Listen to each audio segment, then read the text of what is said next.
प्यारे दोस्तों, मुंबई का जमुनाबाई नर्सरी स्कूल कक्षा चौथी की एक छात्रा गुमसुम बैठी थी।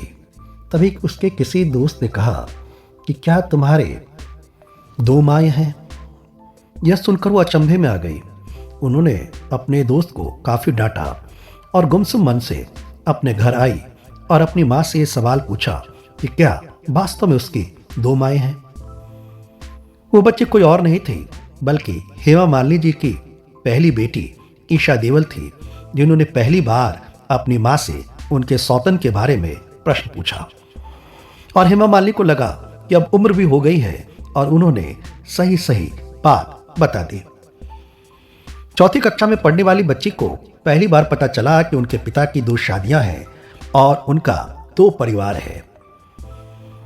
इस बीच कई चीजें घटी, कई चीजें जुड़ी। हम उन चीजों में नहीं जा रहे हैं, लेकिन उसके बाद उनके वही पिता जब आज से कुछ दिन पहले गुजर गए तो वही बच्ची रोती हुई शमशान घाट में दौड़ती हुई पहुंचती है अपने पिता के अंतिम दर्शन करने को। लेकिन शायद उनके सौतेले भाइयों ने उन्हें यह अधिकार भी प्रदान नहीं किया था और वो चुपचाप रोती बिलखती अपनी मां के साथ वहां से बाहर निकल गई। क्या धर्मेंद्र के जाने के बाद दोनों परिवारों के बीच में इतनी तल्खियां बढ़ गई हैं? क्या कभी धर्मेंद्र के दोनों परिवार एक नहीं हो सकते थे क्या? या कभी इसके बारे में सोचा नहीं किया? क्योंकि खबर तो यह भी थी कि एक समय ईशा देवल जी ने धर्मेंद्र जी की पहली पत्नी अर्थात अपनी बड़ी मां प्रकाश कौर जी से मुलाकात की थी। फिलहाल मामला धर्मेंद्र जी की प्रॉपर्टी को लेकर छिड़ा हुआ है और तरह तरह की इसमें खबरें आ रही हैं।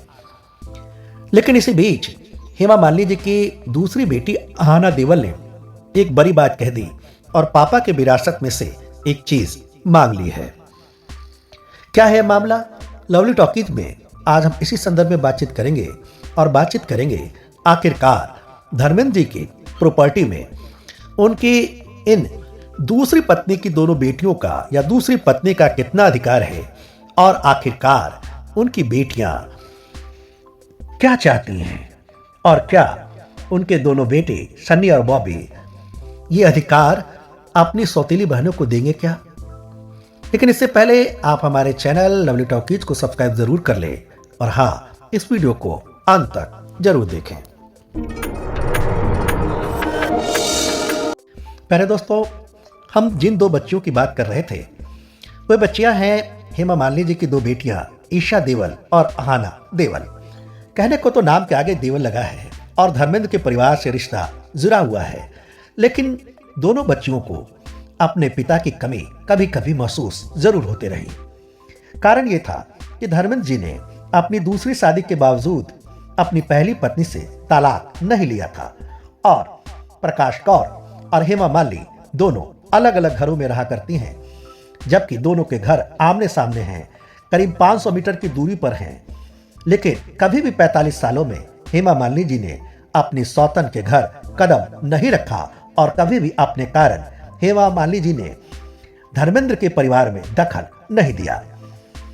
जब ईशा और अहाना देखा करती थी कि उनके सभी दोस्तों के माता पिता किसी भी पार्टी में साथ आया करते हैं, तब उन्हें इस बात का एहसास हुआ करता था या कमी खलती थी कि उनके पिता उनके साथ क्यों नहीं रहते और क्यों उनके पिता कभी कभी खाना खाकर घर से निकल जाते हैं अपने पहले घर की ओर। फिर भी धर्मेंद्र जी ने कभी भी अपने दोनों बेटियों को प्यार में कोई कमी नहीं की और आप लोगों ने देखा होगा कि किस प्रकार से अत्यंत धूमधाम से उन्होंने दोनों बेटियों का विवाह किया। यह और बात है कि उनकी दोनों बेटियों की शादी में से प्रकाश कौर और उनके बच्चे अर्थात धर्मेंद्र के पहली पत्नी के परिवार से कोई भी शामिल नहीं हुए थे या दोनों परिवारों के बीच की तल्खी को दर्शाता था। हालांकि आपको बता दें कि जब ईशा देवल करीब 30 साल की थी तो उनके चाचा अजीत देवल जी जब वो हॉस्पिटल में भर्ती थे और जब उनसे वो मिलना चाहती थी और वो फिर जब धर्मेंद्र जी के घर में रहा करते थे, तब उन्होंने पहली बार अपने भाई सनी देवल को फोन किया और कहा कि एक मुलाकात किसी प्रकार से अपने चाचा से करवा दें क्योंकि उनके चाचा के बेटे अभय देओल से बहुत ही नजदीकी रिश्ता ईशा देओल का है और सनी देओल ने इसे अरेंज भी करा दिया। और जब वो पहली बार धर्मेंद्र जी के अपने घर, पहले घर में गई तो प्रकाश कौर जी के चरण छुए। उन्होंने आशीर्वाद में हाथ तो उठाए लेकिन कुछ नहीं कहा। यह ईशा देओल जी का अपनी पहली मां से अभी तक की आखिरी मुलाकात थी और पहले भी। क्योंकि आपको बता दें कि जब धर्मेंद्र गुजर चुके थे और उनके अंतिम संस्कार में जब हेमा मालिनी जी को भी खबर नहीं थी, तो हेमा मालिनी और ईशा देओल जब दौड़ते दौड़ते वहां पहुंचे तब तक सब कुछ समाप्त हो चुका था और धर्मेंद्र जी की अंतिम क्रिया जारी थी और प्रकाश कौर जी उनके सामने नहीं आई और हेमा और ईशा ने भी सम्मानजनक दूरी बनाई रखी और वहां से चल दिए। उसके बाद आपने भी देखा होगा कि जब बॉबी और सनी ने अपने पिता की याद में एक सेलिब्रेशन ऑफ लाइफ नामक कार्यक्रम रखा जिसमें पिता के मौत का जश्न या यूं कहिए कि जीवन का जश्न मनाया, उसमें भी हेमा मालिनी और अपनी दोनों सौतेली बहनों को नहीं बुलाया। इसके एवज में हेमा मालिनी जी ने और ईशा देओल ने अपने घर में एक छोटी सी पूजा रखी, शांति पाठ कराया और अत्यंत सादगीपूर्ण ढंग से अपने धर्मेंद्र को याद किया। और आप लोगों ने देखा होगा कि किस प्रकार से ईशा देओल रोती बिलखती हुई नजर आ रही है, लेकिन हर पल पूरी टूटी हारी बिखरी हुई अपनी मां हेमा मालिनी जी को संभालते हुए नजर आती हुई दिखी होगी। यहाँ आपको एक बात और बता दें कि ईशा देओल जी ने सन्नी देओल जी को एक बार और फोन किया था। प्रसंग था गदर 2 की सफलता का, जब ईशा देओल ने सन्नी देओल से फोन करके उनके स्क्रीनिंग की मांग की थी और विशाल स्क्रीनिंग के समय में सन्नी देओल और बॉबी देओल खुद ईशा देओल के साथ नजर आए थे और ऐसा लगने लगा था कि दोनों परिवारों के बीच में अब दूरियां, तलखियां उनके संतान कम कर देंगे। लेकिन लगता नहीं है कि ऐसा वास्तव में संभव हो पाएगा। आपको बता दें कि धर्मेंद्र जी की करीब 400 से 500 करोड़ की अथाह संपत्ति है, जिसमें उन्हें मुंबई में जुहू में उनका एक मकान और लोनेवाला में 100 करोड़ का फार्म हाउस भी शामिल है। आपको बता दें कि कहने को तो हेमा मालिनी जी का भी एक घर है जिसे अद्वितीय नाम दिया गया था और इसमें यह कहा नहीं जा सकता कि धर्मेंद्र जी के कितने रुपए लगे थे, क्योंकि हेमा मालिनी जी भी करीब 129 करोड़ प्रॉपर्टी की मालकिन है और फिल्मों से उनका गहरा नाता रहा है।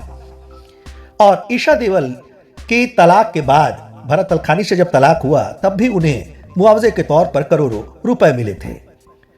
तो ऐसे में प्रश्न उठ रहा है, क्या पिता की मौत के बाद हेमा मालिनी या उनकी दोनों बेटियां संपत्ति में हिस्सा मांग सकती हैं क्या? तो आपको बता दें कि पहली बात हेमा मालिनी जी ने स्पष्ट कर दी है कि वो हमेशा से अपने पति के साथ और प्यार की भूखी रही है, पैसों की उन्हें कभी भी कोई लालच नहीं रही। खबर तो यह भी है कि उनका एक वृंदावन में ओमेक सिटी हाउसिंग कॉम्प्लेक्स में मकान भी है और आजकल हेमा मालिनी अध्यात्म के रास्ते पर बढ़ गई है। प्रेमानंद बाबा से आपने उनकी मुलाकात देखी होगी और राधा कृष्ण की सेवा में ही अपना समय व्यतीत करना चाहती हैं। अब बात रही उनकी दोनों बेटियों की, तो आहाना देओल ने एक बात जरूर कही है। उन्होंने कहा, एक निजी साक्षात्कार में किसी को कहा कि यदि पिता की विरासत में हमें कोई चीज चाहिए भी तो एक चीज चाहिए, वो है अपने पिता की सबसे पहली विंटेज फिएट कार, जिसे धर्मेंद्र अपने जान से अधिक प्यार किया करते थे। लाखों रुपए के गाड़ियां होने के बावजूद उन्होंने अपनी पहली कार का साथ नहीं छोड़ा। और आहाना देओल ये बात इसलिए कर रही है क्योंकि वो जब 6 साल की थी और एक बार धर्मेंद्र अपने फार्म हाउस में जा रहे थे हेमा मालिनी के घर से, तो उसने भी जिद कर दिया कि वो भी साथ चलेगी। तो तुरंत धर्मेंद्र ने उनके बैग पैक किए और उन्हें अपनी गोद में बैठाकर उसी कार से उसी फार्म हाउस में ले गए। आहाना देओल का कहना है उनकी याद उनके पिता से जुड़ी हुई है, अगर कुछ देना है तो मुझे यही दे दिया करो। लेकिन मामला अगर इतना भी आसान होता और सिर्फ रोती हुए बच्चियों का केवल अपने पिता के प्यार की मांग भी, एक छोटी सी उनकी यादें भी स्वीकार कर ली जाती, तो शायद हम लोग इनकी सराहना करते। लेकिन खबरें तो ये आ रही है कि शायद देओल परिवार अपनी संपत्ति के 2 हिस्से नहीं करना चाहता है, क्योंकि आधिकारिक तौर पर हेमा मालिनी जी को उनकी पत्नी का दर्जा हिंदू मैरिज एक्ट के तहत तो मिलता नहीं है, क्योंकि उन्होंने पहली पत्नी को तलाक नहीं दिया है। यहां तक कि धर्मेंद्र जो सांसद रहे हैं, उन्होंने अपना हलफनामा दिया था, उसमें केवल पहली पत्नी प्रकाश कौर का ही जिक्र किया था। इसलिए उनकी मृत्यु के बाद जो परिवार को पेंशन सरकारी मिल रही है, वो भी प्रकाश कौर को ही मिलने वाली है। उसमें हेमा मालिनी जी शामिल नहीं है। हालांकि हेमा मालिनी जी खुद सांसद हैं और उन्हें इन चीजों की शायद जरूरत भी नहीं रही होगी, लेकिन यहां बात अधिकारों की है। हाँ, लेकिन यह भी बात कही जाती थी कि धर्मेंद्र और हेमा मालिनी दोनों ने मुस्लिम बनकर विवाह किया था, इस्लाम धर्म को अपनाकर किया था। तो हाँ, इस्लाम मैरिज एक्ट के तहत अगर ये बात वो लोग स्वीकार कर लें, क्योंकि खबर ये है कि धर्मेंद्र हेमा मालिनी दोनों अब इस बात को स्वीकार नहीं करते कि उन्होंने इस्लाम धर्म को अपनाया था, और अगर इस बात को स्वीकार करते हैं और उनके प्रमाण मिलते हैं, तब हेमा मालिनी जी का अधिकार उनकी संपत्ति पर बनता है। लेकिन नजदीकी सूत्र ये बताते हैं कि परिवार, देवल परिवार, कभी भी इनमें से कोई हिस्सा करना नहीं चाहता है।